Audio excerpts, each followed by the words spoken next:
Good morning, everybody. It's Saturday, April 14th. It looks like it's 6:31 a.m. The interior temperature is 62.6 degrees. I have the furnace completely turned off, so that does appear to be the true temperature, according to my little clock that has a temperature reading on it. Outside it's still a bit dark, but the light it's getting a little light. I woke up with a couple thoughts in mind. I really didn't want to wake up. I'm tired. How do you like this voice? This isn't my usual voice, but I've been working on character development, and this is one of the voices I do. Though it has variations, and it's probably rather inconsistent. I was thinking... Well, I think the first thought that I had this morning was with regard to the women's rights movement and equality. I felt as though I was being kicked out of bed this morning to wake up and smell the flowers. My civic duty is to pull all the weeds. I really did have to go get a job, but because I've got to pay the bills. I'm in Lakewood, Ohio, which is a suburb just west of Cleveland, Ohio, and it's very, very difficult to pay the bills when you do not have a job, though I've done some other things. The other things in all my genius and brilliance and entertainment, such as this, does not pay the bills. So, anyway, on to women's rights. Feeling as though I got microwaved out of my bed this morning with weak legs and barely able to cross the room, I was thinking of my mother. She was busy at work back in the 60s, working on the women's rights movement, trying to bring equality for women. Prior to that, women, well, my father, he likes things back the way they used to be. It's the year 2012, and the man still wants things to go back the way they used to be. Oh, dear God! Back the way they used to be. Well, that was like mother and father in the 1950s. Oh, and they had more traditional roles. A father worked and mother stayed at home and cooked and cleaned and took care of the children.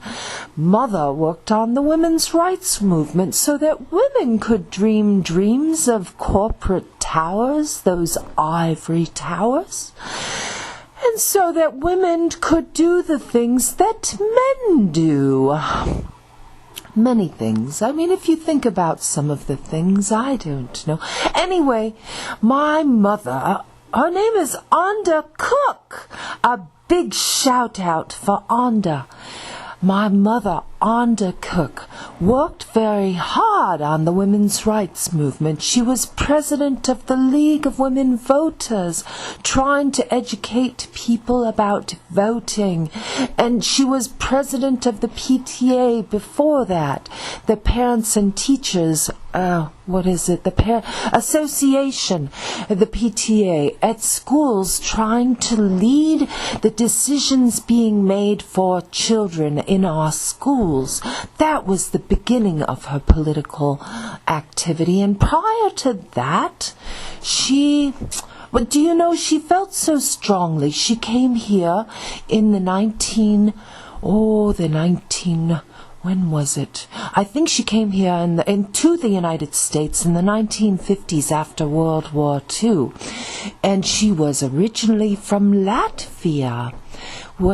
Many people don't know where Latvia is. It's a small country on the Baltic Sea, and It's a small country on the Baltic Sea near Lithuania and Estonia and Russia. And I've been there, and they're beautiful places, not for a very long time. I'm 48 years old now, and I was there when I was 10 years old, and it was all still part of the Soviet Union. But everyone was very nice, and everything was beautiful. Just a beautiful place, kind of old, cobblestone streets and things like that, old buildings, but very nice. One of my puzzlements is, how did they get all those old places after the wars? What happened to all the old places before them? I was just wondering. When they rebuilt all those old places, they rebuilt all those old places to be old? I don't understand. I would think it was a puzzlement to me. Wouldn't there be new places? And throughout Europe, and the places where there were wars, I went to Italy and Germany and Austria, and I'm just surprised. Maybe those places that seemed like old places to me were actually new places. I don't know, but it seemed as though they were all old. So anyway, off again on another tangent. Where was I? The women's rights movement. My mother and her friends working on the women's rights movement, trying to struggling and fighting for equal rights for women. Not only for women, but there were minority issues. She fought for minorities, ethnic minorities, basically. What would be considered, actually it wasn't ethnic minorities she was fighting for. She was fighting for racial minorities. There were discrimination issues for blacks and whites, and what are the races? There's Caucasian, there's, what would African people who originated in Africa, what would they be called outside the United States? Did we think that all the Africans that left Africa were Afro-Americans? What about the Afro-Europeans and the Afro-Asians and the Afro-Mideasterns and the Afro-Latinos? I didn't think about that till just this moment. Anyway, there's that. What time is it? So, wake up and have a little brain moment. There was that, the women's rights movement. I feel as though I've been reduced to prior to the women. Oh, my clock reset itself last night. It went back to the year 1908. I think that was back during World War I. I had to reset my clock, and it only goes to 2050. This is going to be absolutely crazy. What was my other thought? Anyway, I'm thinking about the women's rights movement today. My mother, she was, I love her dearly, and she was a very, very, very significant person to me in my life and in the lives of many other people whom she helped. So, thank you, Anda. And also thank you, you too, Bill. Even though I do not agree with you, Father, I do love you very much. So, there's that. The other issue is Obama and managed health care. Sorry for the drama. I know this sounds a bit silly, but I do enjoy my theatrics. It keeps me entertained because I don't know where everybody is. But anyway, Obama. Do we really all want to be managed? I don't know. Is this a satire? My whole life has been transformed into a satire. I think maybe once you've been hurt so badly, it's almost as if you have to laugh.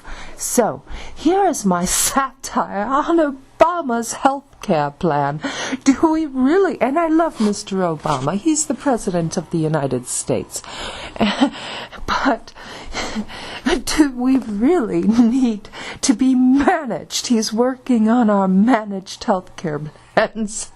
And I think all of the medical care people have misunderstood what he means, because they're all driving around in the hospitals with their little command control devices, and they're all managing the patients.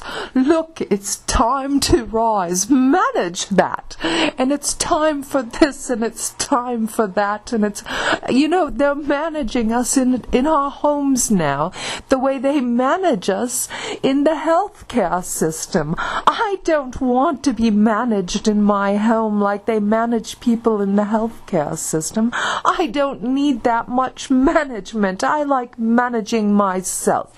And the problem with psychiatric care is the healthcare system takes over your life and they manage it for you. They'll manage your medication.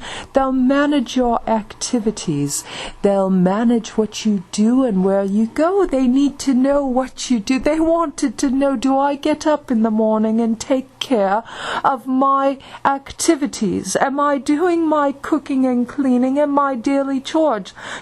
And I thought, you've got to be kidding. My cooking and cleaning, I was trying to rise to the great towers of Mr. Bill Trump, and you want to know if I'm taking care of my cooking and cleaning? My God, you have managed me into a hole. I don't know.